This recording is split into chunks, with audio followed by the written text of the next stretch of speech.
இங்கதான் வந்து எனக்கு தெரிஞ்சு மெயின் பிக்சரே ஸ்டார்ட் ஆகுதுன்னு நினைக்கிறேன். இந்த போஸ்ட் ப்ரொடக்ஷன்ல நம்ம அவுட்புட் எப்படி எடுத்து வர போறோம் அப்படிங்கிறதுக்கு தான் இந்த ப்ரீ ப்ரொடக்ஷன் அண்ட் ப்ரொடக்ஷன்ல வந்து இன்வால்வ் ஆகுறது.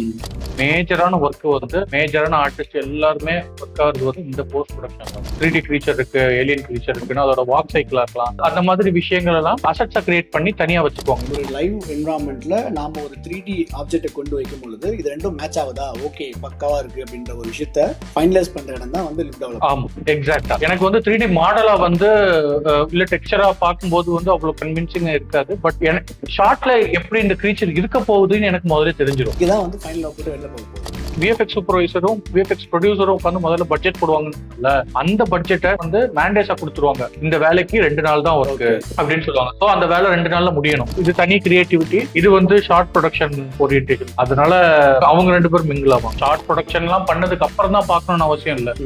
ஈச் அண்ட் எவ்ரி டிபார்ட்மெண்ட் அந்த டிபார்ட்மெண்ட்டுக்கு அப்புறம் ஆர்டிஸ்ட் போட்டினா அந்த ஆர்டிஸ்ட். சரிடா, எனக்கு இந்த போஸ்ட் ப்ரொடக்ஷன் ஸ்கூல்ல எப்படி ஒர்க் பண்றது இது எல்லாமே எனக்கு தெரிஞ்சிடுச்சு. பட் நான் என்ன படிக்கணும் இந்த விஷயத்த முதல்ல சொல்லிடுறேன், அதுக்கப்புறம் உனக்கு இன்னும் புரியும் நினைக்கிறேன். Okay, it's a vast department.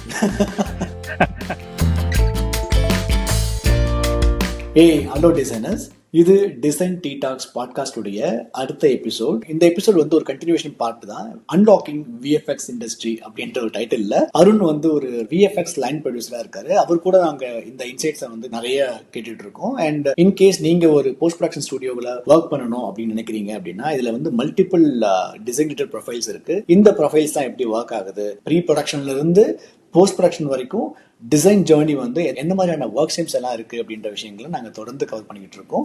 நீங்க இன்கேஸ் பார்ட் 1, 2 பார்க்கல அப்படின்னா எங்களுடைய யூடியூப் சேனல்ல ஆல்ரெடி இருக்கு. அண்ட் எங்களை நீங்க இன்ஸ்டாகிராம் சேனல்லையும் ஃபாலோ பண்ணலாம். ஸோ இப்போ இது வரைக்கும் நம்ம வந்து ப்ரீ ப்ரொடக்ஷன்ல டிசைனோட இன்ட்ராக்ஷன்ஸ் எப்படி இருக்கு அப்படின்றத பார்த்துருக்கோம். அண்ட் ப்ரொடக்ஷன் அப்போ டிசைனோட கன்சிடரேஷன் அண்ட் கன்ஸ்ட்ரெயின்ஸ் வந்து நம்ம கவர் பண்ணியிருக்கோம். இப்போ போஸ்ட் ப்ரொடக்ஷன் ஒரு படம் முடிஞ்சதுக்கு அப்புறமேட்டு இங்கதான் வந்து எனக்கு தெரிஞ்சு மெயின் பிக்சரே ஸ்டார்ட் ஆகுதுன்னு நினைக்கிறேன். இங்கதான் வந்து என்டையர் டிசைன் ஒர்க் ஸ்ட்ரீம்ஸும் வந்து கவர் ஆகும்னு நினைக்கிறேன். இல்ல இதுக்கு முன்னாடி வரைக்குமே வந்து சில குறிப்பிட்ட ஒரு டெசிக்னேட்டட் ப்ரொஃபைல்ஸ் மட்டும் தான் இருக்கும். இப்போ வந்து எண்ட் டு எண்ட் எல்லா ப்ரொஃபைல்ஸுமே வந்து இந்த போஸ்ட் ப்ரொடக்ஷன் தான் வரும்னு நினைக்கிறேன். எக்ஸாக்டா. இந்த போஸ்ட் ப்ரொடக்ஷன்ல நம்ம அவுட்புட் எப்படி எடுத்து வர போறோம் அப்படிங்கிறதுக்கு தான் இந்த ப்ரீ ப்ரொடக்ஷன் அண்ட் ப்ரொடக்ஷன்ல வந்து இன்வால்வ் ஆகுறதும் சரி. மேஜரான ஒர்க் வந்து மேஜரான ஆர்டிஸ்ட் எல்லாருமே ஒர்க் ஆகுறது வந்து இந்த போஸ்ட் ப்ரொடக்ஷன்ல. லாஸ்ட் எபிசோட்ல பேசின மாதிரி ஒரு பிலிமோட எடிட்டிங் முடிஞ்சதுக்கு அப்புறம் எதெல்லாம் சிஜி ஷார்ட்ஸ் அப்படின்றத எடிட்டர்ஸ் எடுத்து ஒரு விஷுவல் எஃபெக்ட்ஸ் ஸ்டுடியோக்கு அனுப்பிச்சிருவாங்க. இந்த ஷார்ட்ஸை பார்த்துட்டு visual effects supervisor and VFX producer இவங்க 2 பேரும் என்ன பண்ணுவாங்கன்னா இந்த விஷுவல் எஃபெக்ட்ஸ் ஒர்க் பண்றதுக்கு எவ்வளவு பட்ஜெட் டிசைட் பண்ணுவாங்க. ஈச் அண்ட் எவ்ரி ஷார்ட் வந்து என்னென்ன பைப்லைன்ல போகணும், என்னென்ன டிபார்ட்மெண்ட்ஸுக்கு போகணும், இந்த டிபார்ட்மெண்ட்ஸ் பத்தி எல்லாம் நம்ம பேசுவோம், என்ன டிபார்ட்மெண்ட்ஸ் போகணும்னு சொல்லி பட்ஜெட்டை பிக்ஸ் பண்ணிடுவாங்க. அவங்ககிட்ட அதுக்கப்புறம் கிளைண்ட் நெகோசியேஷன் முடிஞ்சு அதுக்கப்புறம் தான் நம்மளுக்கு ஒர்க்கே உள்ள வரும். சோ இப்போ நம்ம ஒர்க் ஆரம்பிக்க போறோம் அப்படின்றதுல ஃபர்ஸ்ட் இந்த ஒர்க் ஃப்ளோ 2ஆ பிரிச்சுக்கலாம். ஒன்னு வந்து மாடலிங் அண்ட் அசெட் கிரியேஷன், இன்னொன்னு வந்து ஷார்ட் ப்ரொடக்ஷன். இது 2ஆ பிரிச்சுக்கலாம். ஏன்னா ஃபர்ஸ்ட் இந்த ஷார்ட் ப்ரொடக்ஷனுக்கு தேவையான அசெட்ஸை வந்து நம்ம ரெடி பண்ணிக்கணும். சிஜி ஆப்ஜெக்ட்ஸ், என்விரான்மெண்ட்ஸ், இந்த மாதிரி விஷயங்கள்லாம் அசெட்டா ரெடி பண்ணிக்குவாங்க. அசெட்ங்கிறது வந்து நம்ம இப்ப பேச்சு வழக்குல அசெட்னா ஆக்சுவலா என்ன, ஒரு சொத்து மாதிரி. சோ எல்லா ஷார்ட்ஸ்லயுமே இதோட பார்ட்ஸ் இருக்கும். எல்லா ஷார்ட்ஸ்லயுமே யூஸ் ஆகிற காமனா யூஸ் ஆகிற ஒரு விஷயத்த அசெட்னு எடுத்துக்குவாங்க. இது மாடலிங் மட்டும் கிடையாது, மாடலிங்காவும் இருக்கலாம், ஒரு என்விரான்மெண்டா இருக்கலாம், ஒரு எஃபெக்ட்ஸ் பிளாஸ்டா இருக்கலாம். irrespective of the frame range, ஒரு ஃப்ரேம் ரேஞ்சுக்குள்ள வராது. ஏன்னா இது தனியா டெவலப் பண்ணிக்குவாங்க. ஓகே, ஒரு எஃபெக்ட்ஸ் பிளாஸ்டா இருக்கலாம், ஒரு வாக் சைக்கிளா இருக்கலாம், ஒரு கிரீச்சர் இருக்குன்னு வச்சுக்கோங்க, ஒரு 3D கிரீச்சர் இருக்கு, ஏலியன் கிரீச்சர் இருக்குன்னா அதோட வாக் சைக்கிளா இருக்கலாம். அந்த மாதிரி விஷயங்கள் எல்லாம் அசெட்ஸா கிரியேட் பண்ணி தனியா வச்சுக்குவாங்க. இந்த அசெட்ஸோட ப்ரொடக்ஷன் பைப்லைன் ஃபர்ஸ்ட் சொல்றேன். ஓகே, இப்ப நம்ம இந்த லைடார் ஸ்கேன்ஸ் எல்லாம் எடுத்து வர்றோம்ல, இந்த லைடார் ஸ்கேன்ஸ் எல்லாம் ரெஃபரன்ஸா வச்சுட்டு ஃபர்ஸ்ட் டோபாலஜி பண்ணுவாங்க. டோபாலஜினா மாடலிங் பண்ணுவாங்க. அந்த லைடார் ஸ்கேன் மேலேயே மாடல் பண்ண ஆரம்பிப்பாங்க. First step modelling. இந்த மாடலிங்க்கு அப்புறம் யூவி அன்ராப்பிங் இருக்கும். அதை எப்படி டெக்ஸ்சர் பண்ணுங்கிறதுக்காக யூவி அன்ராப்பிங் முடிஞ்சதுக்கு அப்புறம் டெக்ஸ்சர் பண்ண ஆரம்பிப்பாங்க. டெக்ஸ்சர் பண்ணதுக்கு அப்புறம் இன்டரப்ட் பண்ணதுக்கு எனக்கு இதுக்கு இன்பிட்வீன் கேப்ல நான் ஒரு விஷயம் சொல்ல நினைக்கிறேன். இன்கேஸ் வந்து இந்த பாட்காஸ்ட்ல இப்போ நம்ம 3D மாடலிங் அண்ட் டெக்ஸ்சரிங் பத்தி பேசணும்ல, இது உங்களுக்கு டீடைல்டான ஒரு வெர்ஷன் தேவை அப்படின்னா நாங்க ஆல்ரெடி டிசைன் டீ டாக்ஸ்ல 3Dயோட பேஸ் பைப்லைனை கவர் பண்ணியிருக்கிறோம். ஸோ தட் அதில் நீங்கள் பார்த்தீங்க அப்படின்னா 3Dயோட எண்ட் டு எண்ட் பேஸ் பைப்லைனை உங்களுக்கு ஆல்ரெடி கவர் பண்ணி 3D மாடலிங்னா என்ன, டெக்ஸ்சரிங்னா என்ன, ரெண்டரிங்னா என்ன, லைட்டிங்னா என்ன, இதில் என்னென்ன கன்ஸ்ட்ரெயின்ஸ் இருக்குது, இதில் என்ன மாதிரி ஒர்க் ஸ்ட்ரீம்ஸ் இருக்குது, என்ன மாதிரி டெசிக்னேட்டட் ப்ரொஃபைல்ஸ் இருக்குது அப்படின்ற ஒரு விஷயத்த நாங்கள் ஆல்ரெடி கவர் பண்ணியிருக்கோம். மேபி இங்கே உங்களுக்கு வந்து ஒரு கிளாரிட்டி கிடைக்கல அப்படின்னா மேபி நீங்கள் அந்த வீடியோஸ் பார்த்தீங்கன்னா உங்களுக்கு ரொம்ப ஹெல்ப்ஃபுல்லாக இருக்கும்னு நினைக்கிறேன். ஓகே. சோ ஒன்ஸ் இந்த 3D ஆப்ஜெக்ட்ஸ் யூவி அன்ராப் முடிஞ்சிருச்சு அப்படின்னா அது வந்து டெக்ஸ்சரிங் போயிடும். ஓகே. டெக்ஸ்சரிங் பண்ணிக்கிட்டு இருக்கும்போதே சைட் பை சைடு இந்த 3D மாடலை ரிக்கிங் கொடுத்துருவாங்க. ஒன்ஸ் மாடல் ஃபைனல் ஆயிடுச்சு, நம்ம கிளைண்ட் கிட்ட காமிச்சாச்சு, கிளைண்ட்டுக்கு மாடல் பிடிச்சிருச்சு அப்படின்னா ரிக்கிங்கும் கொடுத்துருவாங்க. சோ ரிக்கிங் அண்ட் டெக்ஸ்சரிங் வந்து சைட் பை சைட் போயிட்டே இருக்கும். அதுக்கப்புறம் டெக்ஸ்சர் முடிஞ்சதுக்கு அப்புறமும் நம்ம வந்து லுக் அண்ட் டெவலப்மெண்ட் பண்ணுவாங்க. சோ நம்ம இப்ப HDRI நம்ம இமேஜஸ் தான் எடுத்து வச்சிருக்கோம் தெரியுமா, அந்த என்விரான்மெண்ட்ல கிரீச்சர் எப்படி வரப்போகுது அப்படின்றத பாக்குறதுக்காக லுக் டெவலப்மெண்ட் பண்ணிக்குவாங்க. சோ கிரீச்சரோட ஸ்கின் எப்படி இருக்கும், அதோட எஃபெக்ட் எப்படி இருக்கும், அது எல்லாமே வந்து லுக் டெவலப்மெண்ட்ல பாத்துருவாங்க. இதை வந்து ஒரு அசெட்டா ரெடி பண்ணி, இது கிரீச்சரா இருக்கட்டும், ஒரு என்விரான்மெண்டா இருக்கட்டும், ஒரு கார் மாடலா இருக்கட்டும், ஒரு சின்ன செட் ப்ராப்பர்ட்டியா இருக்க எல்லாத்துக்கும் லுக் டெவலப்மெண்ட் முடிச்சு மீன்வைல் ரிக்கிங்கும் முடிச்சே வச்சிருவாங்க. அதாவது லுக் டெவலப்மெண்ட் அப்படின்றது வந்து ஒரு லைவ் என்விரான்மெண்ட்ல நாம ஒரு 3D ஆப்ஜெக்ட்டை கொண்டு வைக்கும் பொழுது இது ரெண்டும் மேட்ச் ஆகுதா, ஓகே பக்காவா இருக்கு அப்படின்ற ஒரு விஷயத்த ஃபைனலைஸ் பண்ற இடம் தான் வந்து லுக் டெவலப்மெண்ட். ஆமா, எக்ஸாக்ட்டா. எனக்கு வந்து 3D மாடலா வந்து இல்ல டெக்ஸ்சரா பார்க்கும்போது வந்து அவ்வளவு கன்வின்சிங்கா இருக்காது. பட் எனக்கு ஷார்ட்ல எப்படி இந்த கிரீச்சர் இருக்க போகுதுன்னு எனக்கு முதல்ல தெரிஞ்சிடும். புரியுதா? நான் ஷார்ட் ப்ரொடக்ஷன் எல்லாம் பண்ணதுக்கு அப்புறம் தான் பார்க்கணும்னு அவசியம் இல்லை. நான் எடுத்து வச்சிருக்க HDRI இமேஜஸ் வச்சு நான் அந்த என்விரான்மெண்ட்ல வச்சே காமிச்சிருவேன். கிளைண்ட்டுக்கோ சரி, டைரக்டர்ஸ் சரி, அவங்களுக்கு பிடிச்ச மாதிரி வந்திருக்கான்னு சொல்லி நான் இங்கேயே வாங்கிடுவேன். நான் ஷார்ட் ப்ரொடக்ஷனுக்கு போகணும்னு அவசியம் இல்லை. சோ அசெட் டெவலப்மெண்ட் கம்ப்ளீட் ஆகிறது வந்து லுக் டெவலப்மெண்ட் தான். இது வந்து அசெட்டோட பார்ட். ஓகே, இப்போ இந்த அசெட்டோட பார்ட் போய்கிட்டு இருக்கும் போதே ஷார்ட் ப்ரொடக்ஷனும் ஆரம்பிச்சிடும். பட் எந்தெந்த இடத்துல ஆரம்பிக்கும் நான் சொல்றேன். ஃபர்ஸ்ட் 3 விஷயம் பேசிக்கா ஒரு ஷார்ட்டுக்கு பண்ணுவாங்க. ஒன்னு ரோட்டோஸ்கோப்பிங், ஒன்னு பெயிண்ட் ஒர்க், ஒன்னு வந்து match move and camera tracking. இந்த 3 விஷயம் என்னன்னா, இப்போ இதுக்கெல்லாம் வந்து 3D ஆப்ஜெக்ட்ஸோ இல்ல என்விரான்மெண்டோ தேவை இருக்காது. ஒரு சில ஆப்ஜெக்ட்ஸுக்கு எக்ஸ்க்ளூசிவ் தேவைப்படலாம். பட் ஆனா மேஜரா தேவைப்படாது. ஒரு 90% ஆஃப் த ஷார்ட் CG இன்வால்வ்மெண்ட்காக ரோட்டோஸ்கோப்பியோ ஏதோ தேவைப்படாது. சோ என்ன பண்ணுவாங்க அப்படின்னா, ரோட்டோஸ்கோப்பி ஃபர்ஸ்ட் ஷார்ட் ப்ரொடக்ஷன்ல ஆரம்பிச்சிருவாங்க. இதான் ஷார்ட் ப்ரொடக்ஷனோட பைப்லைன்ல ஃபர்ஸ்ட் ஸ்டெப். RPMனு சொல்லுவாங்க. Roto, paint and match move. என்னென்ன ட்ராக் மார்க்கர்ஸ் ரிமூவல், BGல ட்ராக் மார்க்கர்ஸ் இருக்கும், செட் ப்ராப்பர்ட்டிஸ் இருக்கும், வயர்ஸ் இருக்கும், இதெல்லாம் ரிமூவ் பண்றது, ஒரு கம்போசிஷன் ஷாட்டுக்கு தேவையான பிளேட்ஸ் ரெடி பண்றது, இந்த மாதிரி விஷயங்கள் பெயிண்ட் ஒர்க்ல எடுத்துவாங்க. Camera tracking and body tracking வந்து மேட்ச் மூவ்னு சொல்லணும்.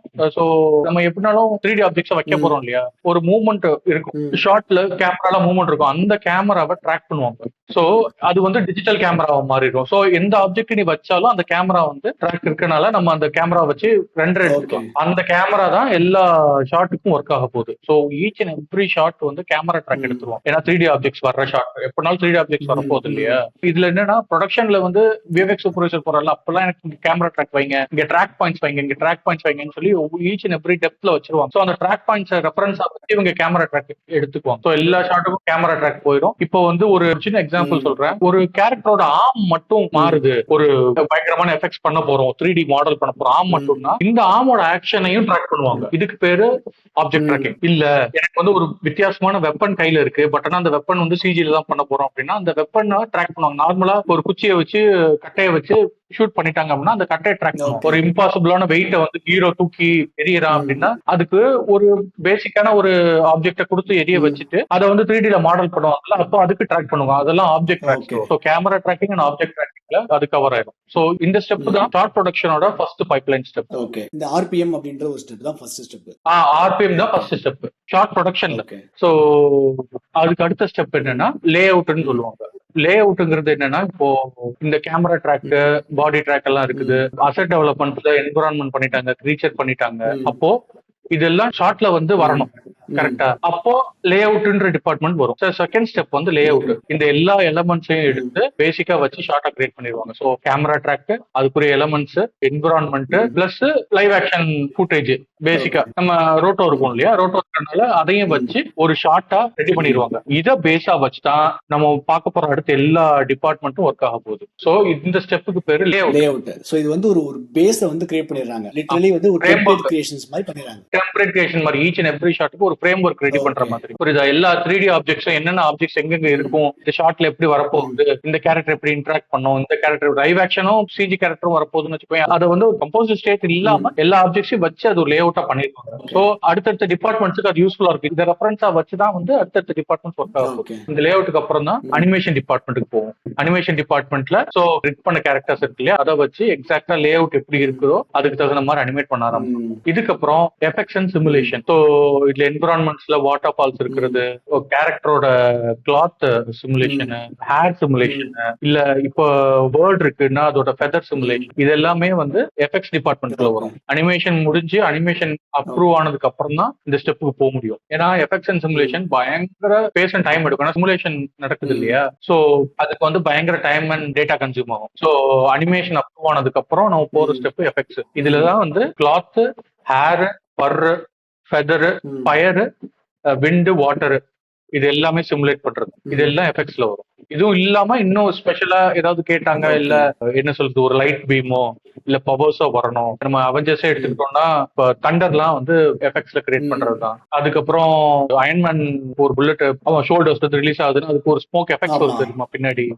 அது வந்து எஃபெக்ட்ஸ்ல கிரியேட் பண்றதுதான். பில்டிங் பிளாஸ்ட் ஆகுதுன்னா அதுல ஸ்மோக் எல்லாம் வருதுல்ல, அந்த ஸ்மோக் எல்லாமே எஃபெக்ட்ஸ் தான். பில்டிங்கே வந்து சிமுலேட் பண்ணுவாங்க, பார்ட்டிகல்ஸ்ல சிமுலேட் பண்ணுவாங்க. பில்டிங் உடஞ்சி உழுகுதுல அதே சிமுலேட் பண்ணுவாங்க. இது எல்லாமே எஃபெக்ட்ஸ் டிபார்ட்மெண்ட். எஃபெக்ட்ஸ் வந்து ஒரு பெரிய டிபார்ட்மெண்ட். இது முடிஞ்சதுக்கு அப்புறம் தான் இந்த எஃபெக்ட்ஸும் சிஎஃப்எக்ஸ் கிளாத் எல்லாம் முடிஞ்சதுக்கு அப்புறம் லைட்டிங் டிபார்ட்மெண்ட் போகும். லைட்டர்ஸ் வந்து ஏற்கனவே அந்த லுக் டெவலப்மெண்ட் பண்ணி வச்சிருந்தோம் தெரியுமா, கேரக்டர்ஸுக்கு, என்விரான்மெண்ட்ஸ்க்கு அசெட்ல பண்ணி வச்சோம்ல, அவங்ககிட்ட இருந்து ஃபைலை வாங்கி, சோ இதே லுக் டெவலப்மெண்ட் எப்படி பண்ணாங்களோ அதே பேராமீட்டர்ஸ் வச்சு அந்த ஃபைலை வாங்கி அவங்க ஷார்ட்டை கம்ப்ளீட் பண்ணுவாங்க. எக்ஸாக்டா அவங்களுக்கு தெரியும், ஓகே இதுதான் அவுட்புட்டா வரப்போகுதுன்னு தெரியும் அவங்களுக்கு. அப்ப நம்ம இனிஷியலா வந்து ஒரு டெம்ப்ளேட் கிரியேட் பண்ணல, அந்த டெம்ப்ளேட்டுக்கு இந்த ஃபைனல் அவுட்புட் வந்து மேட்ச் பண்ற இடம் வந்து லைட்டிங் ஆர்டிஸ்ட் தான் பண்ணுவாங்க. லைட்டிங் ஆர்டிஸ்ட் தான் பண்ணுவாங்க. அங்கேயே டிசைட் ஆயிருச்சு லுக் டெவலப்மெண்ட் ஃபைனலா இப்படிதான் வரப்போகுதுன்னு சொல்லி அவுட்புட் வரப்போகுதுன்னு தெரியும். பட் ஆனா ஷார்ட்டா எனக்கு வந்துருச்சு, எஃபெக்ட்ஸா வந்து ஃப்ரேம் ரேஞ்ச் ஃபிக்ஸ் ஆகி எல்லாமே என் கைக்கு வந்துருச்சு. அந்த லைட்டிங் எடுத்து இதுல அப்ளை பண்ண போறோம். சோ அப்ப எனக்கு லைட்டிங்கும் ஃபிக்ஸ் ஆயிரும், கேரக்டர்ஸ் லைட்டிங், என்விரான்மெண்ட் எல்லாமே லைட்டிங்லாம் ஃபிக்ஸ் ஆகும். இதுக்கு மேல என்ஹான்ஸ்மெண்ட்ஸ் சின்ன சின்ன என்ன என்ஹான்ஸ்மெண்ட்ஸ் இருக்கும், லைட்டிங்ஸை மாற்ற வேண்டியது, அதுக்கு தகுந்த மாதிரி இருக்கும். பட் பேசிக்கான உனக்கு எப்படி கேரக்டர் லுக் எப்படி வந்து தெரிஞ்சிச்சு இல்ல, இப்போ நீ அதுல உட்காந்து இன்வெஸ்ட் பண்ண தேவையில்லை டைம்ல. சோ லைட்டிங் முடிஞ்சதுக்கு அப்புறம் அடுத்து வந்து ரெண்டரிங் ப்ராசஸ். சோ இது ரெண்டரா வந்து லேயர்ஸ், ஒவ்வொரு ஈச் அண்ட் எவ்ரி லேயர் கிட்டத்தட்ட நிறைய லேயர்ஸ் இருக்குது. என்னென்ன லேயர்ஸ் வேணும் இந்த ஷாட்டுக்குன்னு முதலே ஒரு கம்போசிட்டிங் சூப்பர்வைசர் சொல்லிடுவாரு. அதுக்கு தகுந்த மாதிரி ரெண்டர் பண்ணும். இதுக்குன்னு தனியா ரெண்டர் ஆங்கிள்ஸ் இருப்பாங்க. இந்த ஷாட்டை வந்து பேராமீட்டர் செட் பண்ணிட்டு lighting department rendering department move பண்ணிடுவாங்க. மூவ் பண்ணதுக்கு அப்புறம் அவங்க லேயர்ஸா வச்சு ரெண்டர் பண்ணி அதை மானிட்டர் பண்ணி ஒவ்வொரு லேயர்ஸா ஒவ்வொரு ஷாட்டா அவங்க வந்து கம்போசிட்டிங் டிபார்ட்மெண்ட்டுக்கு அனுப்பிச்சிட்டே இருப்பாங்க. இதுல வந்து லைட்டிங் டிபார்ட்மெண்ட்டுக்கு என்ன பண்ணுவாங்க, இன்னொரு சின்ன ஸ்டெப் என்ன பண்ணுவாங்கன்னா, இந்த ரெண்டரா இருக்கிற லேயர்ஸ், இந்த லேயர்ஸ் எல்லாம் வந்து நான் இப்போ விஎஃப்எக்ஸ் சூப்பர்வைசருக்கு ஒவ்வொன்று காமிக்கணும், அப்ரூவல் வாங்கணும் இல்லையா டேரக்டர்ஸ். அப்ப இவங்களே ஒரு சின்ன ஸ்லாப் பண்ணுவாங்க. ஸ்லாப்னா ஒரு கம்போசிஷன் மாதிரி ரஃபா காம் பண்ணி, இந்த லேயர்ஸ் எல்லாம் நான் வந்து தனித்தனியா காமிச்சிட்டு இருக்க முடியாது இல்ல, சோ காம் பண்ணி அதை வந்து ஒரு ஃபைலாக்க கொடுப்பாங்க, உங்களுக்கு எம்ஓவியா கொடுப்பாங்க. சோ அதை பார்த்துட்டு அவங்க ஓகே லைட்டிங் ஓகே எனக்கு இது கம்போசிட்டிங் மூவ் பண்ணிருங்க அப்படின்னு அப்ரூவ் பண்ண உடனே கம்போசிட்டர்ஸ் தான் உட்காந்து எல்லா லேயர்ஸையும் மறுபடியும் எடுத்து அதுல வந்து என்ஹான்ஸ் பண்றது, ஃபைனல் ரொட்டோஸ்கோபி வந்திருக்கும், பெயிண்ட் ஒர்க் வந்திருக்கும், கேமரா ட்ராக்கிங் வந்திருக்கும், இந்த சிஜி ரெண்டர்ஸும் வந்திருக்கும். சோ இது எல்லாத்தையும் வச்சு லைவ் ஆக்ஷன் ஃபுட்டேஜ்ல பயங்கரமா பக்காவா ரியலிஸ்டிக் அவுட்புட் கொண்டு வருவாங்க கம்போசிட்டர். ஃபைனல் அவுட்புட் நம்ம இது வரைக்கும் சோஃபார் நம்ம பண்ண எல்லா விஷயங்களையும் ஃபைனலா வந்து ஒரு அந்த ஒர்க் ஷாப்ல கனெக்ட் பண்ணி அந்த இடத்துல ஃபுல் காம்போசிட்டிங் பண்றதா, மல்டிபிள் லேயர்ஸை வச்சு ஒரு லேயரா வந்து அவுட்புட் கொடுக்குற அந்த இடம் தான் வந்து கம்ப்ளீட் காம்போசிட்டிங் சொல்லுவோம்ல. இதுதான் வந்து ஃபைனல் அவுட்புட். ஆமா, இதுல டிபார்ட்மெண்டோட இன்புட்ஸ் இருக்கும். முதல்லயே கம்போசிஷன்லயே வந்து கம்போசிட்டிங் சூப்பர்வைசர்ஸ் ஃபர்ஸ்ட் மீட்டிங்லயே சொல்லிடுவாங்க, எனக்கு இந்த மாதிரி தான் வேணும், எனக்கு இந்த லேயர்ஸ் எல்லாம் வேணும், ஏன்னா இந்த கலர்ஸ் நீங்க கரெக்ட் பண்ணணும்னு கேட்பீங்க, இந்த இடத்துல இப்படி பண்ணுவீங்கன்னு சொல்லி அவங்களோட இன்புட்டை முதல்ல கொடுத்துருவாங்க. அதுக்கு தகுந்த மாதிரி லைட்டர்ஸ் ஒர்க் பண்ணி கொடுத்துருவாங்க. சோ ஒவ்வொரு டிபார்ட்மெண்ட் கம்யூனிகேஷனுக்கும் வந்து பயங்கர வேல்யூ இருக்கும். இப்ப நான் வந்து ஒரு கம்போசிட்டிங் சூப்பர்வைசர், நீ வந்து லைட்டிங் சூப்பர்வைசர் வச்சுக்கோ, நானும் நீயும் நல்ல சிங்க்ல இருக்கணும். நல்ல சிங்க்ல இருந்தாதான் உன்னோட அவுட்புட்டை என்னால எடுத்துக்க முடியும். எனக்கு என்ன வேணும்னு உனக்கு தெரியும். ஈச் அண்ட் எவ்ரி டிபார்ட்மெண்ட், அப்ப ஸ்டெப்ஸ் சொன்னல, முந்தின டிபார்ட்மெண்ட்டுக்கும் அடுத்த டிபார்ட்மெண்ட்டுக்கும் பயங்கரமான கம்யூனிகேஷன் இருக்கும். இதே பைப்லைன்ல இருக்க மேப் படி தான் அவங்க கோஆர்டினேஷன் பண்ணுவாங்கல்ல. சோ இப்போ இங்க நான் பேரலா வர்க் பண்ணிட்டு இருக்கேன் அப்படின்னா எக்ஸாக்ட்டா நான் என்ன வர்க் பண்ணிட்டு இருக்கேன் அப்படின்றது வந்து ஆப்போசிட் டீமுக்கு தெரிஞ்சிருக்கணும். அங்க இருக்கிற சூப்பர்வைசருக்கு வந்து இவங்க என்ன பண்ணிட்டு இருக்காங்க. சோ இதை பேஸ் பண்ணி தான் இந்த டிபெண்டன்சி வந்து எப்பயுமே வந்து ஈக்குவல் பாயிண்ட்ல தான் வந்துட்டு இருக்கும். அப்படிதானே? Exactly. Upstream dependency and downstream dependency என்ன நடக்குதுன்னு சூப்பர்வைசர்ஸ்க்கு தெரியணும். அதுதான் எங்களோட ஜாப், ப்ரொடக்ஷன் பீப்புளோட ஜாப். ஓகே. சோ இந்த ஷாட் இந்த இடத்துல இருக்குது, இந்த ஷாட் இங்க இருக்குது, இது நாளைக்கு உங்க கைக்கு வரும், இல்ல நாளன்னு வரும், அடுத்த வாரம் வரும், இதெல்லாம் ஸ்கெடியூல் இப்படி போயிட்டு இருக்கு, எல்லாத்தையும் என்ஷூர் பண்ண வேண்டியதுதான் ப்ரொடக்ஷன் பீப்புள். இந்த பைப்லைன் ஃப்ளோ இருக்கு இல்லையா, ஒவ்வொரு டிபார்ட்மெண்ட்டுக்கு போகணும், இந்த டிபார்ட்மெண்ட் யாருக்கு அப்ரூவல் போகணும், அப்ரூவ் ஆயிருச்சா இல்லையா, எந்த வெர்ஷன் அப்ரூவ் ஆயிருக்கு, இது எல்லாத்தையும் ட்ராக் பண்ண வேண்டியதுதான் விஎஃப்எக்ஸ் லைன் ப்ரொடியூசரோட வேலை. So each and every department Okay. ஒரு கிளீன் ஷெட்யூல் போட்டு விஎஃப்எக்ஸ் சூப்பர்வைசரும் விஎஃப்எக்ஸ் ப்ரொடியூசரும் உட்காந்து முதல்ல பட்ஜெட் போடுவாங்கல்ல, அந்த பட்ஜெட்டை நமக்கு எனக்கு வந்து மேண்டேஸா கொடுத்துருவாங்க. இந்த வேலைக்கு 2 நாள் தான் ஒர்க் Okay. அப்படின்னு சொல்லுவாங்க. ஸோ அந்த வேலை 2 நாள்ல முடியணும் கரெக்டா. அப்ப அதுக்கு நான் வந்து ஷெட்யூல் போடணும். ஸோ இந்த Okay. வேலைக்கு முதல் நாள் என்ன ப்ராக்ரஸ் பண்ணிருக்கேன், 2வது நாள் என்ன ப்ராக்ரஸ் பண்ண போறேன், யார்கிட்ட காமிக்க போறேன், அதுக்கு வந்து சூப்பர்வைசர்ஸ் இருப்பாங்கல்ல, சூப்பர்வைசர்ஸ்ட காமிச்சிட்டு அதுக்கு மேல விஎஃப்எக்ஸ் சூப்பர்வைசர்ட்ட காமிச்சிட்டு அடுத்த டிபார்ட்மெண்ட்டுக்கு அனுப்பணும். ஏன்னா ஆர்டிஸ்டா உட்காந்து அவன் கிரியேட்டிவ் இன்புட்ஸ் போடுவான் இல்லையா. இந்த இதெல்லாம் ப்ரொடக்ஷன் பீப்புள் பாத்துக்கிட்டாங்கன்னா அவன் கிரியேட்டிவ் இன்புட்ஸ் எங்கேயும் போகாது. ஓகே, இதெல்லாம் அவங்களால பார்க்க முடியாதுன்றனால நம்ம ப்ரொடக்ஷன் பீப்புள் தான் வந்து இதெல்லாம் எடுத்து அடுத்து டிபார்ட்மெண்ட் மூவ் பண்ணி கோஆர்டினேட்டர்ஸ் இருப்பாங்க, எனக்கு டிபார்ட்மெண்ட் லைன் ப்ரொடியூசர்ஸ் இருப்பாங்க, கோஆர்டினேட்டர்ஸ் இருப்பாங்க, டிபார்ட்மெண்ட் ப்ரொடக்ஷன் மேனேஜர்ஸ் இருப்பாங்க. சோ அவங்க ஹெல்ப் எல்லாம் வச்சுட்டு ஒவ்வொரு டிபார்ட்மெண்ட்ல என்ன போகுதுன்னு ட்ராக் பண்றது தான் ஒரு விஎஃப்எக்ஸ் லைன் ப்ரொடியூசரோட ஒர்க். அதுதான் நான் பண்ணிட்டு இருக்கேன். என்னோட டெசிக்னேஷன் வந்து VFX show line producer. Okay, VFX show line producer. Show line producer ஒரு ஃபுல் மூவிக்கு லைன் ப்ரொடியூசர். ஓகே, எல்லா டிபார்ட்மெண்ட்ஸும் பாக்குறது show. Okay, awesome. I think நம்ம வந்து ஒரு ப்ரீ ப்ரொடக்ஷன்ல ஸ்டார்ட் பண்ணி போஸ்ட் ப்ரொடக்ஷன் வரைக்கும் நம்ம வந்து கவர் பண்ணியிருக்கோம். இப்போ வந்து எனக்கு தெரிஞ்சு இந்த பாட்காஸ்ட் யாராவது பார்க்குறாங்க அப்படின்னா அவங்களுக்கு வந்து இந்த என்டையர் ஃப்ளோ வந்து எனக்கு தெரிஞ்சு கண்டிப்பாக அவங்களுக்கு அண்டர்ஸ்டாண்ட் ஆயிருக்கும்னு நினைக்கிறேன். இப்போ நம்ம வந்து ஒரு பைப்லைன் நம்ம பார்த்துட்டோம்ல, இந்த பைப்லைனை நம்ம ரொம்ப டீப் டைவ் பண்ணி நம்ம பேசிருக்கோம்னு நினைக்கிறேன். இந்த பைப்லைன்ல எந்தெந்த இடத்துல எது மாதிரியான டெசிக்னேஷன்ஸ் வருது, இப்போ இந்த ஒர்க் ஸ்ட்ரீம்ஸ்குள்ள இருக்கிற டெசிக்னேஷன்ஸ் என்ன அப்படின்றத முதல்ல பேசுவோம். தென் இந்த டெசிக்னேஷன்ஸ்க்கு நான் என்ன படிக்கணும் அப்படின்ற விஷயங்களா அடுத்து அதை தொடர்ந்து பேசலாம். இப்போ நம்ம பேசின அந்த பைப்லைன் இருக்குல்ல, இந்த பைப்லைன்ல இருக்கக்கூடிய டெசிக்னேட்டட் ப்ரொஃபைல்ஸ் வந்து என்ன, யார் யாரெல்லாம் இருக்காங்க? ஓகே, இந்த ஈச் அண்ட் எவ்ரி டிபார்ட்மெண்ட்டுக்கும் ஆர்டிஸ்ட் இருப்பாங்க. இப்போ கான்செப்ட்னா கான்செப்ட் ஆர்டிஸ்ட் இருப்பாங்க, ஸ்டோரி போர்ட்னா ஸ்டோரி போர்ட் ஆர்டிஸ்ட், மாடலிங்னா மாடலிங் ஆர்டிஸ்ட். நான் இப்போ நான் பைப்லைன் சொன்னேன்ல, ஈச் அண்ட் எவ்ரி டிபார்ட்மெண்ட்டுக்கும் அந்த டிபார்ட்மெண்ட்டுக்கு அப்புறம் ஆர்டிஸ்ட் போட்டினா அந்த ஆர்டிஸ்ட். ஓகேவா, இந்த விஷயத்த முதல்ல சொல்லிடுறேன், அதுக்கப்புறம் உனக்கு இன்னும் புரிய நினைக்கிறேன். இப்ப நான் வந்து ஒரு ஃப்ரெஷர், எனக்கு வந்து ஆக்சுவலா எப்படின்னா ஒரு டூல் நான் செலக்ட் பண்ணணும், நான் என்னவா ஆக போறேன் அப்படிங்கிறது எனக்கு தெரியணும். சோ எதுல இன்ட்ரெஸ்ட் அப்படின்றத வச்சு நான் ஃபர்ஸ்ட் டூல் செலக்ட் பண்ணணும். டூல் செலக்ட் பண்ணி அதை ஒர்க் அவுட் பண்ணி பார்த்துட்டு அதுல வந்து சிம்பிள் சொல்யூஷன்ஸ் நீ வந்து டெவலப் பண்ணி, இப்போ ஒரு மாடலிங் டூலே இருக்க போதுன்னு வச்சுக்கோங்க, 3D மாடல்ல ஒரு டூல் இருக்குது, இல்ல ஒரு சிம்பிளா ஒரு எஃபெக்ட்ஸ் டூல் எடுத்துக்கிட்டோம்னு வச்சுக்கோங்க, அந்த டூல்ல வந்து நான் ஃபர்ஸ்ட் சிமுலேஷன்ஸ் கொஞ்சம் கொஞ்சமா நான் படிக்க ஆரம்பிக்கணும், அதை பண்ணி பார்க்கணும். அதுக்கப்புறம் மேஜர் சிமுலேஷன் எப்படி ஹேண்டில் பண்றாங்கன்னு படிக்கணும், அதை பண்ணி பார்க்கணும். சோ நான் வந்து இப்போ ஒரு டூலை செலக்ட் பண்ணிட்டேன், ஆஸ் அ பிகினர் நான் ஒரு டூலை செலக்ட் பண்ணிட்டேன், அதுல ஒர்க் பண்ணிட்டேன், அது எனக்கு பிடிச்சிருக்கு, அதுல கொஞ்சம் கொஞ்சமா டெவலப் பண்ணிக்கிறேன். So I will be interested in effects department to be an artist. Okay, அப்ப நான் எஃபெக்ட்ஸ் இண்டஸ்ட்ரிக்கு போறேன்னா ஒரு எஃபெக்ட் ஆர்டிஸ்டா நான் ஜாயின் பண்ணலாம். இதே இது வந்து நான் ஒரு கான்செப்ட் டிசைனர், நான் ஒரு கான்செப்ட் பண்றேன்னு வச்சுக்கோங்க, அந்த கான்செப்டோட டூல் ஏதாவது 3D டூல் இருக்கும். சோ எப்படி நான் ஒரு கிரியேட்டிவா டிசைன் வருது, ஒரு ஏலியன் கேரக்டர் எப்படி கிரியேட் பண்றது, ஒரு வார் ஹீரோ எப்படி கிரியேட் பண்றதுன்னு சொல்லி நான் டிசைன் பண்ணுவேன். அதுல அது வந்து 3D டூல்ல வச்சு என்ஹான்ஸ் பண்றது எப்படி, இதெல்லாம் நான் கத்துக்கிட்டு I will join as a concept artist. So இந்த ஆர்டிஸ்டா ஜாயின் பண்ணதுக்கு அப்புறம் அவங்க போக வேண்டிய இடம் வந்து அதே டிபார்ட்மெண்ட்ல team leaders.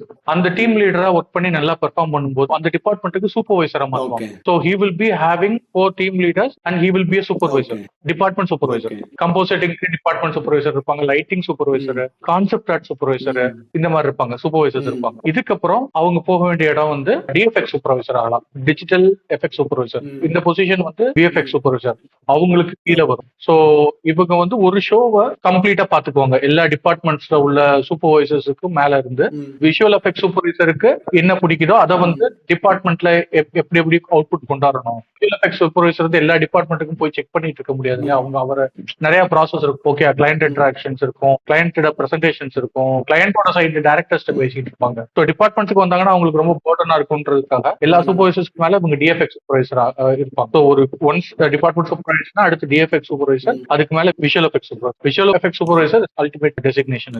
So visual effect supervisor தான் வந்து ஆன் ப்ரொடக்ஷன்ல போயிட்டு அசஸ் பண்றது, எனக்கு இப்படிதான் வேணும் அப்படின்னு சொல்றேன். என்னோட அண்டர்ஸ்டாண்டிங்ல விஷுவல் எஃபெக்ட் சூப்பர்வைசரா நான் இருக்கிறேன் அப்படின்னா எனக்கு வந்து என்டையர் ஃப்ரேமே தெரிஞ்சிருக்கணும், இந்த டொமைன் வந்து எப்படி ஒர்க் ஆகுது அப்படின்ற வந்து அந்த எக்ஸ்பீரியன்ஸ் எனக்கு இருந்தா மட்டும்தான் நான் போய் அசஸ் பண்ண முடியும். பிகாஸ் நான் அங்க நான் தப்பு பண்ணிட்டேன் அப்படின்னா அந்த தப்பு வந்து it leads to end process வரைக்கும் வந்து அந்த தப்பு லீட் பண்ணும். அப்படின்றதுனால எனக்கு அந்த கிளாரிட்டி இருக்கணும் 100%. அப்படின்னா வந்து அவங்க ரொம்ப சுப்பீரியரா எக்ஸ்பீரியன்ஸ்ல அதிகமா இருக்கணும்னு நான் சொல்றேன். அதானே கரெக்ட்? எக்ஸாக்டா, அவங்க தான் வந்து டைரக்டர்ஸோட விஷுவலை கிரியேட் பண்றது. Okay, so visual effect supervisor தான் விஎஃப்எக்ஸ் போஸ்ட் ப்ரொடக்ஷன் ப்ராசஸுக்கே responsible and he is the head of VFX. Okay, so அந்த விஎஃப்எக்ஸ் ப்ரொடக்ஷனுக்குரிய ஹெட், அதாவது கம்பெனி ஹெட் அந்த மாதிரி நான் சொல்ல வரல. ஸோ இதோட எல்லா மைண்டும் அவங்க தான், விஷுவல் எஃபெக்ட் சூப்பர்வைசர் தான். அவரோட ஐடியாலஜில தான் எல்லாமே ரன் ஆகும். ஏன்னா அவர் தான் டைரக்டரோட விஷுவலா கொண்டு வர போறது. புரியுதா? டைரக்டரோட திங்கிங்கை வந்து விஷுவல் எஃபெக்ட்ஸ்ல கொண்டு வர்றது அவர் மட்டும் தான். ஸோ அவரோட ஐடியாலஜில தான் எல்லாமே ரன் ஆகும். ஸோ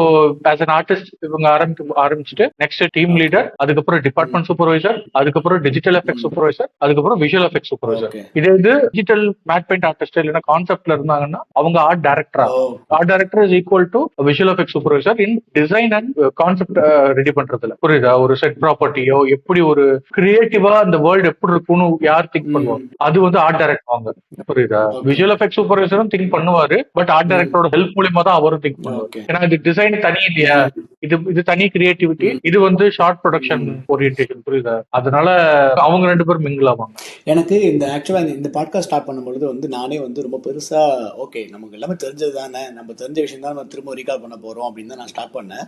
பட் நான் வந்து ஒரு 10 years முன்னாடி இந்த கெரியர்ல இருந்திருக்கிறேன். பட் இப்போ பார்த்தா எனக்கு எக்ஸ்ட்ராடனரியா எனக்கே வந்து ரொம்ப புதுசா தான் இருக்கு. எனக்கேன்னா ஆல்ரெடி எனக்கு தெரியும் நினைச்சிட்டு இருந்தேன், பட் அப்படிலாம் இல்லை. ஏன்னா எனக்கு வந்து இப்போ ரொம்ப அட்வான்ஸ்ட் ஆகலாம். அதனால தான் அந்த கொஸ்டின் நான் கேட்டேன். ப்ரீ ப்ரொடக்ஷன்ல இருந்தே நம்ம இப்போ வந்து விஎஃப்எக்ஸ் இண்டஸ்ட்ரி வந்து நம்ம இன்டாக்ட் பண்ண ஆரம்பிச்சிருக்கோம். அப்போல்லாம் அப்படி கிடையாது. இல்லை, ஒரு 10 years பேக்லாம் பார்த்தோம் அப்படின்னா ப்ரொடக்ஷன் அப்போ தான் நம்ம கூட இன்டாக்டே பண்ணுவாங்க. இல்லைன்னா ப்ரொடக்ஷன் அப்போ நம்ம விஷுவல் எஃபெக்ட் சூப்பர்வைசர் வந்து போயிட்டு எனக்கு அசிஸ்ட் பண்ணுவாங்க, எனக்கு இப்படிதான் வேணும், கிரீன் மேட் வேணும். பட் இப்போ எனக்கு தெரிஞ்சு வந்து ப்ரீ ப்ரொடக்ஷன்ல இருந்தே நம்மள டிசைன் இண்டஸ்ட்ரி கூட அவங்க இன்டராக்ட் பண்றது ஒரு ஹெல்த்தியான விஷயமா நான் பாக்குறேன். அண்ட் சோஃபா நம்ம கவர் பண்ணிருக்கோம். இந்த பாட்காஸ்ட்ல வந்து எனக்கு ரொம்ப ரொம்ப இன்ஃபர்மேட்டிவான விஷயங்கள், நிறைய லூக் அண்ட் கார்னர் இன்சைட்ஸ் நம்ம கிடைச்சிருக்குன்னு நினைக்கிறேன். ஏன்னா ஒரு ப்ரீ ப்ரொடக்ஷன் ஸ்டார்ட் பண்ணி ப்ரொடக்ஷன் தென் போஸ்ட் ப்ரொடக்ஷன், இந்த எண்ட் டு எண்ட் ஃப்ளோ வந்து நம்ம ஆல்ரெடி கவர் பண்ணிருக்கோம் நினைக்கிறேன். இப்போ இந்த பாட்காஸ்ட் பாக்குற எல்லாருக்குமே கொஸ்டின்ஸ் என்ன இருக்கும்னா, சரிடா எனக்கு இந்த போஸ்ட் ப்ரொடக்ஷன்ஸ்குள்ள எப்படி ஒர்க் பண்றது இது எல்லாமே எனக்கு தெரிஞ்சிடுச்சு, பட் இதுல என்ன ப்ரொஃபைல்ஸ் இருக்கு, நான் என்ன படிக்கணும், நான் படிக்கணும்னு நினைச்சேன்னா எனக்கு இது பிடிக்கும், எனக்கு வந்து 3D வந்து பிடிச்சிருக்கு, இல்லை எனக்கு இது காம்போசிட்டிங் சொல்றீங்களா, அந்த காம்போசிட்டிங்லாம் என்ன, அதை நான் என்ன படிக்கிறது, அந்த காம்போசிட்டிங்ஸ்குள்ள இருக்கிற ப்ரொஃபைல்ஸ் எப்படி இருக்கும், ஆல்ரெடி நம்ம ஆர்பிஎம் சொல்லியிருக்கோம், ரோட்டோ, பெயிண்ட், ஸோ இந்த மாதிரியான விஷயங்கள்லாம் என்ன இருக்கு, இது யார் பண்ணுவாங்க அப்படின்ற கொஸ்டின்ஸ் இருக்கும்ல. ஸோ அப்படி பார்த்தோம் அப்படின்னா இதே ஹைரார்க்கியில இதுக்குள்ள இருக்கிற ப்ரொஃபைல்ஸ் என்னவா இருக்கும்? ஓகே, ப்ரொஃபைல்ஸ் பார்க்கணும்னா இதை வந்து ரெண்டா டிவைட் பண்ணலாம். ஒன்னு வந்து 3D, இன்னொன்னு 2D. 3D பார்த்தோம் அப்படின்னா அசெட் டெவலப்மெண்ட் டிபார்ட்மெண்ட். அசெட் டெவலப்மெண்ட்ல modelling, texturing and look development department இருக்கு. ஸோ இப்போ மாடலிங் ஆர்டிஸ்டா வேணும்னா நீங்க வந்து அதுக்கு ஏற்ற சாஃப்ட்வேர் படிக்கணும் அப்படின்னா மாடலிங் ஆர்டிஸ்டா நான் போகலாம். ஸோ இதெல்லாம் வந்து அசெட் டெவலப்மெண்ட் டிபார்ட்மெண்ட்ல வந்துடும். ஸோ மாடலிங் ஆர்டிஸ்ட் ஆகலாம், டெக்ஸ்சர் ஆர்டிஸ்ட் ஆகலாம், இல்லைன்னா லுக் டெவலப்மெண்ட் ஆர்டிஸ்ட் ஆகலாம். உங்களுக்கு லைட்டிங் பிடிக்குது, லுக் டெவலப்மெண்ட் ஆர்டிஸ்டா போனா அது இப்போ எனக்கு இங்க ஒரு கொஸ்டின் இருக்கு. ஸோ விச் மீன்ஸ் வந்து நான் வந்து ஒரு 3D ரிலேட்டடான ஒரு கோர்ஸ் படிச்சிட்டேன் அப்படின்னா தென் நான் போஸ்ட் ப்ரொடக்ஷன் ஸ்டுடியோக்குள்ள வந்ததுக்கு அப்புறமேட்டு எனக்கு எதுல இன்ட்ரெஸ்ட் இருக்கோ நான் அதுல பண்ணலாம்னு சொல்றேன். இப்போ நான் 3Dல வந்து நான் கம்ப்ளீட் கோர்ஸ் பண்ணிட்டேன், பட் எனக்கு வந்து லைட்டிங் தான் ரொம்ப பிடிச்சிருக்கு அப்படின்னா நான் 3D லைட்டிங் ஆர்டிஸ்டா போகலாம். இல்ல எனக்கு வந்து மாடலிங் எனக்கு பிடிச்சிருக்கு அப்படின்னா மாடலிங் போகலாம். அப்படிதான் சொல்றேன்ல. எக்ஸாக்டா. ஸோ இது அசெட் டெவலப்மெண்ட் டிபார்ட்மெண்ட். அடுத்தது வந்து லே அவுட் டிபார்ட்மெண்ட் தனியா இருக்கு. ஓகே, லே அவுட் எனக்கு வந்து ஒரு எல்லாத்தையும் மர்ஜ் பண்ற இடத்துல எனக்கு ரொம்ப பிடிக்கும். ஸோ அந்த டிபார்ட்மெண்ட். அதுக்கப்புறம் animation department, effects department. Effects டிபார்ட்மெண்ட்ல ஒரு முக்கியமான பிரிவுகள் இருக்கு. So feather artist, okay, fur artist, cloth artist, effects simulation artist, fire effect simulation, இந்த மாதிரி தனித்தனி ஆர்டிஸ்ட் எல்லாம் இருக்காங்க. இப்போ மசில் ஆர்டிஸ்ட்னு ஒருத்தங்க இருக்காங்க, அனிமல் ரிக்ஸ் எல்லாம் பண்றாங்க இல்லையா, அவங்களுக்கு எல்லாம் அனிமல்ஸோட மசில் சிஸ்டம் எப்படி இருக்கோ அதை டெவலப் பண்றதுக்கு ஆர்டிஸ்ட் இருக்காங்க. ஸோ எஃபெக்ட்ஸ்ல மட்டுமே இவ்வளவு ஆர்டிஸ்ட் இருப்பாங்க. It's a vast department. எனக்கு இங்க ஒரு பெரிய கொஸ்டின் இருக்குடா. அப்படின்னா வந்து இப்போ நீ சொல்ற மாதிரி பார்த்தா அப்படின்னா ஓகே இதுக்குள்ள நிறைய இருக்கு. ஆஸ் அ பிகினரா நான் என்ன படிக்கணும்? அப்ப நான் வந்து 3D அப்படின்ற ஒரு கோர்ஸை படிச்சாலே போதும். ஆனா அந்த கோர்ஸ் வந்து எனக்கு எப்படி கவர் ஆகுதுன்றத பேஸ் பண்ணி தான் இருக்கா. நான் இப்ப இந்த 3D ஃபுல்லா படிச்சுட்டு நான் ஒரு இண்டஸ்ட்ரிக்குள்ள வரும்போது தான் கிடைக்குமா? ஆமா போல.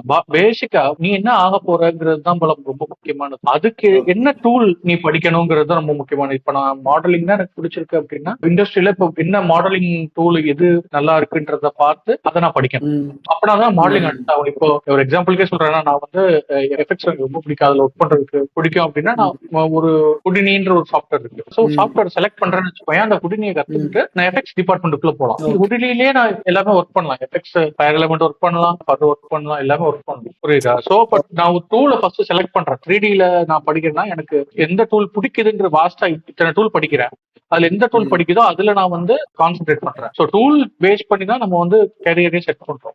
ஓகே, நமக்கு என்ன பிடிக்குதோ அதை ஒரு டூலை படிச்சுட்டு அதுல ஒர்க் பண்றதுக்கு தான் நம்ம உள்ள போறோம். ஸோ அப்ப எனக்கு தெரிஞ்சு இப்ப இண்டஸ்ட்ரிக்குள்ள 2 இருக்கு, ஒன்னு 3D, ஒன்னு 2D. இப்போ நீங்க 3Dல எண்ட் டு எண்ட் ஒரு கோர்ஸ் நீங்க படிக்கிறீங்க அப்படின்னா தென் அதுக்குள்ள நிறைய ஒர்க் ஸ்ட்ரீம்ஸ் இருக்கு. அந்த ஒர்க் ஸ்ட்ரீம்ஸ் நான் ஸ்பெசிஃபிக்கா நான் ரொம்ப டீடைல்டா படிக்கும் போது தான் எனக்கு எதுல இன்ட்ரெஸ்ட் இருக்குன்றத பேஸ் பண்ணி தான் நம்மளோட கெரியரை ஸ்டார்ட் பண்ண முடியும் அப்படின்ற மாதிரி சொல்றேன். கரெக்டா? எக்ஸாக்டா. எஃபெக்ட்ஸ்க்கு அப்புறம் லைட்டிங் ஆர்டிஸ்ட் இருக்காங்க, அதுக்கப்புறம் ரெண்டர் ஆங்கிலர்ஸ் இருக்காங்க. ஓகே, இது 3D. ஓகே, 2Dல பார்த்தா அப்படின்னா ரோட்டோ ஆர்டிஸ்ட் இருக்காங்க, பெயிண்ட் ஆர்டிஸ்ட் இருக்காங்க, டிஜிட்டல் மேட் பெயிண்ட் ஆர்டிஸ்ட் இருப்பாங்க. பெயிண்ட் ஆர்டிஸ்டுக்கும் மேட் பெயிண்ட் ஆர்டிஸ்ட்க்கும் டிஃபரன்ஸ் என்னன்னா, பெயிண்ட் ஆர்டிஸ்ட் வந்து wire removals, track marker removals, லேயர்ஸ்ல உள்ள இஷ்யூஸ், இந்த மாதிரி அவங்களுக்கு வந்து ஒரு ரெஃபரன்ஸ் இருந்துச்சுன்னா அந்த ரெஃபரன்ஸை வச்சு பெயிண்ட் பண்ணுவாங்க. கரெக்டா? அந்த ரெஃபரன்ஸ் எப்படி கிரியேட் பண்ணுவேன்? ஓகே, அது டிஜிட்டல் மேட் பெயிண்ட் ஆர்டிஸ்ட் பண்ணுவாங்க. சோ ஒரு ஃப்ளோர் டெக்ஸ்சர் எனக்கு வேணும், ஒரு ஆப்ஜெக்ட் நான் ரிமூவ் பண்ண போறேன், அதுக்கு பின்னாடி ஃப்ளோர் தான் இருக்க போகுது அப்படின்னா டிஜிட்டல் மேட் பெயிண்ட் ஆர்டிஸ்ட் அந்த ஃப்ளோர் கிரியேட் பண்ணுவாங்க. அவங்களுக்கு தெரியும் அந்த ஃப்ளோர் எப்படி, ஒரு வறண்ட ஃப்ளோரா இல்ல ஒரு ஸ்னோய் ஃப்ளோரா, அது எப்படி இருக்கணும் அப்படிங்கறது அவங்க வந்து கிரியேட்டிவிட்டி யூஸ் பண்ணி அதை டெவலப் பண்ணி பெயிண்ட் ஆர்டிஸ்ட் கொடுப்பாங்க. பெயிண்ட் ஆர்டிஸ்ட் அந்த ரெஃபரன்ஸை வச்சு இவங்க பெயிண்ட் பண்ணிட்டே வருவாங்க frame by frame. Okay, so digital matte paint ஆர்டிஸ்ட்க்கு பெயிண்ட் ஆர்டிஸ்ட்க்கு தான் டிஃபரன்ஸ். அதுக்கப்புறம் கம்போசிட்டர்ஸ் இருப்பாங்க. கம்போசிட்டர்ஸ் வந்து பேசிக்கான கம்போசிட்டர்ஸ் இருப்பாங்க. பேசிக்னு சொல்றதை விட நம்ம ப்ரெப் ஆர்டிஸ்ட்னு சொல்லலாம். ப்ரெப் ஆர்டிஸ்ட் வந்து ஒரு சிம்பிளான விஷயத்தை ட்ராக் பண்ணி அதை வந்து ஒரு அவுட்புட்டா கொடுக்கறது. வெறும் இந்த ட்ராக்கிங் சிம்பிளான ஒர்க்ஸ் பண்றதுக்கு. அப்புறம் junior level, mid level, senior level, அவங்க எல்லாம் மேஜரான கம்போசிட்டிங். சோ இப்போ இந்த காம்போசிட்டிங்ல வந்து 2D கம்போசிட்டிங், 3D கம்போசிட்டிங் இருக்குல்ல? ஆமா, அதான் சொல்றேன்ல, எல்லாத்துலயுமே வந்து 2D கம்போசிட்டிங், 3D கம்போசிட்டிங் இருக்குடா. இப்போ என்னன்னா 2D கம்போசிட்டிங்லயும் வந்து சிம்பிளான ஒர்க், காம்ப்ளெக்ஸான ஒர்க் இருக்கு. ஓகேவா? வெறும் லேயர் கம்போசிஷனா இருக்கணும், அதுவே வந்து காம்ப்ளெக்ஸான ஷார்ட்ஸ் இருக்கு. ஓகே, ஒரு மேஜரான பிலிம்ல வந்து வெறும் 2D கம்போசிட்டிங்லயே வந்து ஒரு வண்டிக்குள்ள கேமரா போய் இன்னொரு வண்டியை போக்கஸ் பண்ணும். சோ இது வந்து காம்ப்ளெக்ஸான ஷார்ட் 2D கம்போசிட்டிங் தான். எல்லாமே ஷூட்ல தான் பண்ணிருப்பாங்க, பட் 3D ஆப்ஜெக்ட்ஸா இன்வால்வ்டே இல்ல. வெறும் கேமராவை 2 பிளேட்டை ஸ்டிச் பண்ற ஒர்க், பட் பயங்கரமான காம்ப்ளெக்ஸான ஷாட். இது 2D கம்போசிட்டிங்ல இது சீனியர் தான் பண்ணும். ஓகே, இது இந்த கேமராவை கரெக்டான ட்ராக்ல வச்சு நமக்கு எடுத்துட்டோம் அப்படின்னா அதை 3Dல ஆப்ஜெக்ட்ஸ் யூஸ் பண்ணி 3Dல இம்போஸ் பண்ணி ஒர்க் பண்ற ஆர்டிஸ்ட் இருக்காங்க. சோ இதை டீடைலா படிக்கணும்னா கம்போசிட்டிங் சூப்பர்வைசர் நம்ம பேசணும்னு வச்சுக்கோங்க, இன்னும் டீடைலா சொல்லுவாங்க. சோ எப்படி இந்த 2D and 3D ஒர்க் ஆகுது அப்படின்றது. இப்போ உங்களுக்கு வந்து ஒரு பேசிக் அண்டர்ஸ்டாண்டிங் கிடைச்சிருக்கும், இந்த போஸ்ட் ப்ரொடக்ஷன் எப்படி ஒர்க் ஆகுது அண்ட் இந்த ஒர்க் ஸ்ட்ரீம்ஸ் எப்படி இருக்கு அப்படின்னு தெரிஞ்சிருக்கு. தென் எனக்கு தெரிஞ்சு இது அடுத்தடுத்த எபிசோட்ஸ்ல will try to bring compositor and 3D designers வந்து ஒரு 3D மாடலிங் பண்றாங்க அப்படின்னா எந்த மாதிரியான மாடலிங்லாம் பண்றாங்க, அவங்களோட கன்ஸ்டன்ட்ஸ் எப்படி இருக்கும், இதை நீங்க லேர்ன் பண்ணணும் அப்படின்னா என்ன மாதிரியான சாஃப்ட்வேர்ஸ் இல்லை டூல்ஸ் அண்ட் இல்லைன்னா வந்து என்ன மாதிரியான கோர்சஸ் நீங்க எடுத்து படிக்கணும் அப்படின்ற விஷயங்களை அந்த இண்டஸ்ட்ரி எக்ஸ்பர்ட்ஸ் கிட்ட நம்ம டைரக்டா பேச ஸ்டார்ட் பண்ணலாம். இது வந்து அடுத்தடுத்த பாட்காஸ்ட்ல பண்ணலாம். பட் ஈவன் எனக்கு தெரிஞ்சு அருண் கிட்ட இருந்து நிறைய இன்சைட்ஸ் கிடைச்சிருக்குன்னு நினைக்கிறேன். இந்த பாட்காஸ்ட் பாக்குறவங்களுக்கு ஒரு பெரிய அண்டர்ஸ்டாண்டிங் கிடைச்சிருக்கும். ஒரு போஸ்ட் ப்ரொடக்ஷன் அப்படின்ற ஒரு விஷயம் வந்து எப்படி ஒர்க் ஆகுது அப்படின்ற ஒரு விஷயத்த வந்து நாம வந்து as much as possible வந்து நம்ம அவங்களுக்கு கொடுத்துருக்கோம்னு நினைக்கிறேன். எனக்கு தெரிஞ்சு ஒரு நல்ல இன்சைட்ஸ் கொடுத்துருக்கீங்க அருண். நல்ல ஒரு விஷயம் இது. அடுத்த இந்த டொமைனுக்குள்ள வரணும்னு நினைக்கிறவங்களுக்கு இந்த பாட்காஸ்ட் வந்து ரொம்ப ரொம்ப ஹெல்ப்ஃபுல்லா இருக்கும்னு நினைக்கிறேன். அண்ட் எப்பயும் போலதான் நான் ஒரு சின்ன ஒரு டிஸ்க்ளைமர் சொல்றேன். இன் கேஸ் ரொம்ப டெக்னிக்கலான ஒரு விஷயங்கள் பேசியிருப்போம், சில இடத்துல விஷுவல் ரெஃபரன்ஸ் இருந்தா மட்டும்தான் அண்டர்ஸ்டாண்ட் ஆகும் எங்களுக்கும் தெரியும். பட் டியூ டு காப்பிரைட்ஸ், இந்த யூடியூப்ல காப்பிரைட்ஸ் இருக்கிறதுனால எங்களால வந்து விஷுவல் ரெஃபரன்ஸ் வந்து முடிஞ்ச விஷயங்களை ஆட் பண்ணுவோம். இன் கேஸ் உங்களுக்கு வந்து விஷுவல் ரெஃபரன்ஸ் ரொம்பவே வேணும்னு நினைக்கிறீங்க அப்படின்னா எங்களோட சேனல் வந்து இன்ஸ்டாகிராம்லயும் இருக்கு. ஏன்னா இன்ஸ்டாகிராம் ரீல்ல வந்து எங்களால வந்து விஷுவல் ரெஃபரன்ஸை ஈஸியா ஆட் பண்ண முடியும். இப்போ நாங்க பேசின இதே பாட்காஸ்ட்டை வந்து நாங்க பைட்ஸா வந்து எங்களுடைய இன்ஸ்டாகிராம் சேனல்ல ரீல்ஸ்ல வந்து நாங்க போஸ்ட் பண்ணிட்டே தான் இருப்போம். அதுல நாங்க விஷுவல் ரெஃபரன்ஸோட சேர்த்து போடுவோம். மேபி உங்களுக்கு இங்க கிளாரிட்டி கிடைக்கல அப்படின்னா எங்களை வந்து இன்ஸ்டாகிராம் சேனலையும் follow பண்ணுங்க. It's verified profile and see you in our next episode. Thank you Arun. Thank you brother.